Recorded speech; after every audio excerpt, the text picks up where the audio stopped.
Salam sigap dan shalom. Renungan kita pada hari ini, Minggu 4 Desember 2022, berjudul Bentangan Langit Menyatakan Kebesarannya. Ayat intinya terdapat di dalam Ayub 9 ayat 8 dan 9. Yang seorang diri membentangkan langit dan melangkah di atas gelombang-gelombang laut, yang menjadikan bintang biduk, bintang belantik, bintang kartika, dan gugusan-gugusan bintang ruang selatan. Pena Inspirasi menuliskan yang dimaksud dengan judul renungan kita pagi ini, Bentangan Langit Menyatakan Kebesarannya, adalah sebuah pengharapan seperti dikatakan Mazmur, bila aku melihat langitmu, dan makanya mulai kini, kita harus senantiasa datang menghampiri tahta kasih karunia Allah, dan mengalami kasih-Nya yang tiada bandingnya itu adalah sebagai berikut. Pertama, tujuan Ayub mengatakan bahwa bentangan langit menyatakan kebesarannya, agar kita mengingat dan menghidupkan hukum Allah sebagai pedoman hidup kita, yang pada saat ini juga dinyatakan kepada manusia sebagai dasar penghakimannya.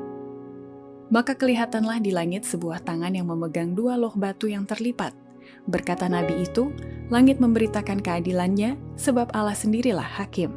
Mazmur 50 ayat 6. Hukum yang suci itu, yang adalah kebenaran Allah, yang telah dikumandangkan di tengah guruh dan nyala api di Sinai sebagai pedoman hidup, sekarang dinyatakan kepada manusia sebagai dasar penghakiman.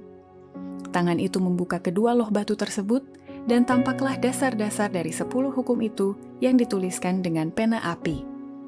Kata-katanya begitu jelas sehingga semua orang dapat membacanya. Kenangan dibangkitkan, kegelapan tahyul dan bid'ah terhapus dari ingatan, dan 10 firman Allah itu yang ringkas, luas, dan berwibawa dihadapkan kepada pemandangan seluruh penduduk bumi.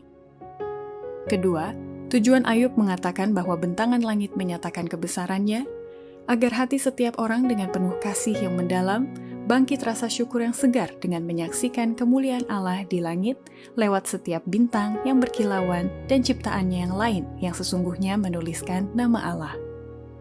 Kemuliaan Allah di langit, dunia-dunia yang tak terhitung dalam peredarannya yang teratur, timbangan awan-awan, rahasia cahaya dan suara, siang dan malam, semuanya dipelajari oleh leluhur kita yang pertama itu. Di atas setiap daun di hutan, atau setiap batu di gunung, di dalam setiap bintang yang berkilauan, di bumi dan di udara, nama Allah tertulis. Keteraturan serta keselarasan segala sesuatu yang telah diciptakan itu menyatakan kepada mereka akan hikmat dan kuasa yang tidak terbatas. Mereka senantiasa menemukan hal-hal yang memenuhi hati mereka dengan kasih yang lebih dalam dan membangkitkan rasa syukur mereka yang segar. Ketiga, tujuan Ayub mengatakan bahwa bentangan langit menyatakan kebesarannya, agar kita menyadari bahwa alam telah berbicara kepada perasaan kita tanpa henti-hentinya, untuk memperkenalkan dirinya kepada kita yang telah menciptakan sekaliannya itu. Banyak jalan yang di dalamnya Allah berusaha memperkenalkan dirinya kepada kita dan membawa kita ke dalam perhubungan dengan Dia. Alam berbicara kepada perasaan kita tanpa henti-hentinya. Hati yang terbuka akan diberi kesan dengan kasih dan kemuliaan Allah sebagaimana yang dinyatakan melalui ciptaan tangannya. Telinga yang sudi mendengarkan dapat mendengar serta mengerti hubungan-hubungan Allah melalui benda-benda alam. Ladang-ladang yang hijau, pepohonan yang tinggi, kuntum bunga-bunga, awan yang lalu, hujan, sungai yang mengalir, kemuliaan-kemuliaan langit berbicara ke dalam hati kita serta mengundang kita supaya berkenalan dengan Dia yang telah menciptakan sekaliannya itu.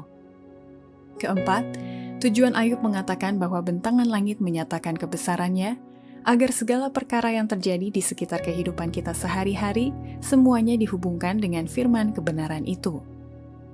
Juru selamat kita menganyam pelajaran-pelajaran yang diberikannya dengan benda-benda alam ini. Pepohonan, burung-burung, bunga-bunga di lembah, bukit-bukit, danau-danau, dan langit yang indah. Begitu pula segala peristiwa yang terjadi di sekitar kehidupan kita sehari-hari, semuanya dihubungkan dengan firman kebenaran itu, supaya pelajaran-pelajaran yang diberikannya senantiasa diingatkan pada pikiran meski di tengah-tengah kesibukan hidup manusia itu. Demikianlah renungan kita pada hari ini, kiranya Tuhan memberkati kita semua.